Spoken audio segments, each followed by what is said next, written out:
Olá, amigos e amigas. Hoje vamos abordar um assunto muito sério e urgente: o que a tecnologia está fazendo com as nossas crianças. Peço, com sinceridade, que você assista a este vídeo até o final e depois deixe a sua opinião nos comentários, porque esse é um tema que diz respeito a todos nós.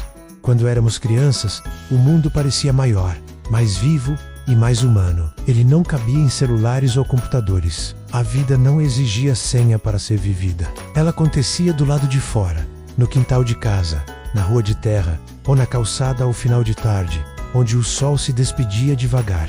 Você se lembra disso? A gente aprendia a viver observando, sentindo, errando e levantando. As brincadeiras duravam horas, às vezes o dia inteiro. Não existia pressa ou ansiedade. Quando pequenos, pedalamos de lá para cá, sentindo o vento no rosto e a alegria simples de se mover sozinho pela primeira vez. E conforme crescíamos, um sonho começava a tomar forma: ter uma bicicleta. Aquela bicicleta representava liberdade, conquista e amadurecimento. Era a sensação de poder ir mais longe, explorar novos caminhos, atravessar bairros e visitar amigos, descobrir o mundo além da esquina. Cada pedalada era um passo a mais, rumo à independência, mesmo que o mundo ainda fosse pequeno aos olhos dos adultos. E como a gente cuidava daquela bicicleta? Limpava com pano úmido, tirava a poeira com atenção, ajustava o banco na medida certa, calibrava os pneus na borracharia do bairro ou com a velha bomba manual. Nada vinha fácil. Muitas vezes aquele sonho demorava anos para se tornar realidade. O pedido de uma bicicleta era feito no Natal,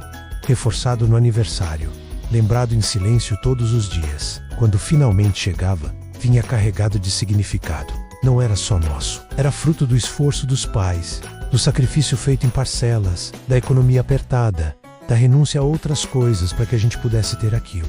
Nos anos 70 e 80, a rua era uma extensão natural da casa. Era o quintal coletivo, o ponto de encontro, o lugar onde a vida realmente acontecia. Andávamos de skate até o corpo cansar, até o suor escorrer ou ralar o joelho e lembrar que era hora de diminuir o ritmo. Corríamos sem medo, ocupávamos a rua inteira, desviando de carros e ouvindo de longe a voz de alguma mãe chamando pelo nome. A tarde parecia não ter fim. O tempo passávamos brincando na rua, na frente de casa. E quando o sol ia descendo e mudando de cor, sabíamos que logo a mãe chamaria da porta, que era hora de voltar. E mesmo assim, sempre tentávamos esticar mais alguns minutos. A rua ensinava a conviver, a negociar regras, a respeitar o outro, a ganhar e a perder. A gente se molhava jogando água da mangueira uns nos outros, rindo sem parar, sem se preocupar com o tempo. Pulava a amarelinha desenhada com giz na calçada, pulava a corda até perder o fôlego, puxava o cabo de guerra com toda a força do corpo e com gargalhadas que ecoavam pela rua. E ainda brincava de telefone sem fio, passando segredos de ouvido em ouvido. Vendo as palavras se transformarem em risadas no final, descia ladeiras, empinava a pipa feita em casa, criava brinquedos com madeira e imaginação, inventava mundos inteiros sem precisar de tecnologia. A rua era viva, cheia de vozes, risadas e correria, até o chamado das mães no fim da tarde. A gente brincava de pega-pega, até perder o fôlego, corria e o coração disparava de alegria. No esconde-esconde, cada quintal virava um mundo inteiro atrás do muro, da árvore, do portão entreaberto. Segurávamos a respiração, torcendo para não sermos encontrados. Jogávamos bolinha de gude sentados no chão, escolhendo a melhor e a mais bonita, que dava sorte. Cada bolinha tinha valor, tinha história. Jogávamos também brinquedos educativos que, sem a gente perceber, ensinavam muito mais do que qualquer lição da escola. Por exemplo, o jogo detetive transformava a mesa da sala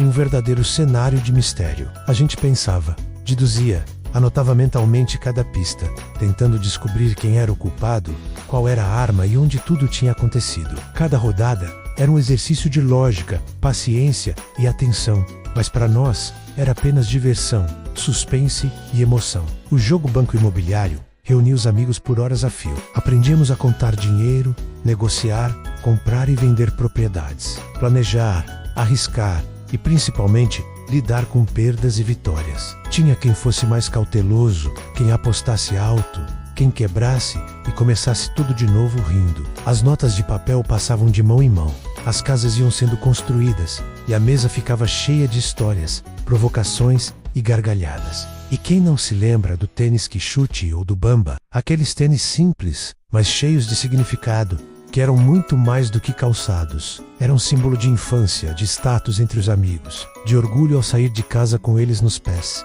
O cheiro de novo quando a caixa era aberta, o barulho característico da sola no chão e a sensação de que, com aquele tênis, a gente podia correr mais rápido, pular mais alto e brincar por mais tempo. O Quixote aguentava tudo: terra, asfalto, chuva, poeira e horas intermináveis de brincadeira. O Bamba não ficava atrás, leve, resistente, companheiro fiel das peladas na rua, das corridas do pega-pega e das idas e vindas para a escola. Quando sujavam, bastava uma lavada rápida, secavam no sol e no dia seguinte estavam prontos para mais aventuras. E os doces, que eram pequenas alegrias embrulhadas em papel colorido, mas que tinham um valor enorme para quem vivia aquela infância. Tinha a bala Juquinha, com seu gosto de tutti-frutti inconfundível e o personagem sorridente no rótulo, que virava coleção e brincadeira. O Sete Belo, com seu sabor marcante, e o papel que a gente abria com cuidado, parecia durar mais do que devia, como se o tempo desacelerasse a cada mordida. A bala soft,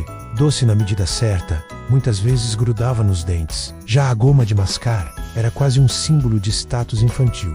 Quem sabia fazer bola grande virava atração na roda, e o estouro do chiclete arrancava risadas e competições silenciosas. E o chocolate cabia perfeitamente na mão de uma criança e parecia maior do que realmente era, talvez porque vinha acompanhado de expectativa. Era recompensa por um bom comportamento, surpresa na lancheira ou mimo depois da escola. Essas guloseimas não eram apenas doces, eram parte de um tempo em que a felicidade cabia no bolso, no troco da padaria, e em que um simples doce era suficiente para fazer o dia inteiro valer a pena. E das bebidas da época, que tinham sabor de infância e simplicidade, como o leite com Nescau, misturado às pressas antes de sair para a rua, tinha o Quisuco, coloridos, artificiais, mas inesquecíveis, preparados em jarras de plástico e divididos entre irmãos, primos e amigos da vizinhança. Havia também o Crush na garrafa de vidro, que fazia um som especial ao ser aberto, com bolinhas subindo devagar,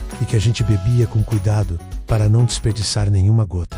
E o leite fermentado Yakult, pequeno, com gosto único, que muitos tomavam quase por obrigação, geralmente por recomendação dos pais, que diziam fazer bem para a saúde. Vinha naquela garrafinha minúscula, com papel alumínio na tampa, que a gente puxava com cuidado, às vezes rasgando torto, às vezes conseguindo abrir certinho e sentindo aquele cheiro inconfundível. A gente levava a lancheira para a escola com suco, sanduíche e uma fruta. A lancheira quase sempre era de plástico ou de metal, colorida, com desenhos da época ou apenas uma cor viva. Dentro, um suco preparado em casa, colocado com carinho na garrafinha, um sanduíche de queijo e presunto e uma fruta, banana, maçã, laranja em gomos. Não era só comida, era proteção. Era a mãe acordando cedo, preparando tudo, fechando a lancheira e dizendo: come direitinho. No recreio, sentávamos, abríamos a lancheira, trocávamos frutas, goles de suco e histórias. A gente podia brincar na rua,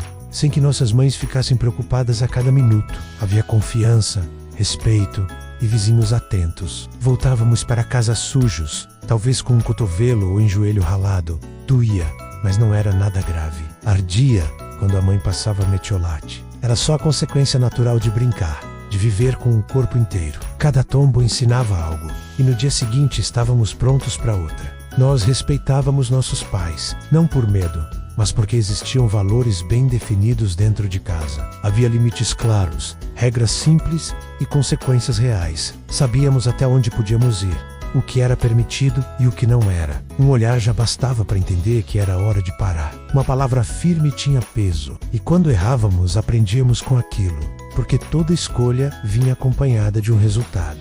Aprendíamos cedo que ações geram consequências. Se faltássemos com respeito, havia correção. Se não cumpríssemos o combinado, perderíamos privilégios. Nada era negociado no calor do momento. As regras eram poucas, mas eram levadas a sério. Isso nos ensinava responsabilidade, autocontrole e noção de limite, coisas que carregamos para a vida adulta. Nossa memória era treinada diariamente, sem que percebêssemos. Decorávamos telefones, endereços, horários recados, guardávamos compromissos na cabeça, não em agendas digitais. Lembrávamos do caminho até a casa de um amigo, do horário de voltar para casa, do que tínhamos prometido. Sabíamos os números de telefone de casa, dos avós, dos tios, dos amigos mais próximos. Não estavam guardados em listas digitais, nem em aparelhos inteligentes. Estavam gravados na memória, repetidos tantas vezes que se tornavam automáticos. Discar era quase um ritual. Girar o disco do telefone com cuidado, ouvir o clique voltar lentamente, torcendo para não errar e ter que começar tudo de novo. Esperávamos o telefone tocar, e quando tocava, o som ecoava pela casa, alto, insistente, e alguém sempre gritava: "Deixa que eu atendo." Conversar ao telefone tinha outro ritmo. A gente falava olhando para a parede, enrolando o fio no dedo, tentando prolongar a ligação até alguém mandar desligar, porque a conta vinha alta. A comida era simples, caseira, feita com tempo. O cheiro vinha da cozinha e anunciava o almoço antes mesmo de chegar à mesa. A mãe gritava: "Vem almoçar!" A gente escrevia com lápis e borracha. Errava, apagava, reescrevia. Tínhamos caligrafia e atenção. Escrevíamos cartas de verdade. Colocávamos sentimentos no papel e depois esperávamos. A espera fazia parte da emoção. Quando a resposta chegava, era lida e guardada. As palavras tinham peso, valor e alma. Líamos livros, decorávamos textos, jogávamos jogos que exigiam estratégia, raciocínio e convivência. Nossos brinquedos formavam caráter e fortaleciam a mente. E então, quase sem perceber, a tecnologia chegou. No começo trouxe conforto, depois virou hábito e mais tarde, dependência. Prometeu conexão, mas espalhou distração. Hoje estamos conectados o tempo todo, mas cada vez mais distantes de nós mesmos e uns dos outros. Muitas crianças vivem cercadas de telas, mas vazias de presença. Digitam muito, escrevem pouco e sentem menos. A tecnologia não é o problema. O problema é quando ela ocupa o espaço daquilo que nos torna humanos. Talvez não possamos voltar no tempo, mas ainda podemos escolher. Escolher desligar um pouco, estar presente e viver com intenção. Ainda há tempo de sentir e viver de verdade, antes que a vida se resuma a telas, notificações e lembranças do que um dia nós fomos. Se essa mensagem despertou alguma lembrança em você, deixe o seu like e compartilhe nos comentários a sua história. Ela também faz parte deste espaço. Compartilhe este vídeo com quem sente saudade de quando a vida era mais simples e mais real. E se, do fundo do coração, você sentir vontade de ajudar nosso canal a continuar existindo e a seguir espalhando reflexão, consciência e mensagens que tocam a alma, saiba que qualquer apoio voluntário faz uma enorme diferença. O Pix está na descrição do vídeo, de forma simples e transparente. Gratidão imensa por sua presença, pelo seu tempo e pela sua atenção. Que estas palavras acompanhem você além deste momento. Nos vemos no próximo vídeo.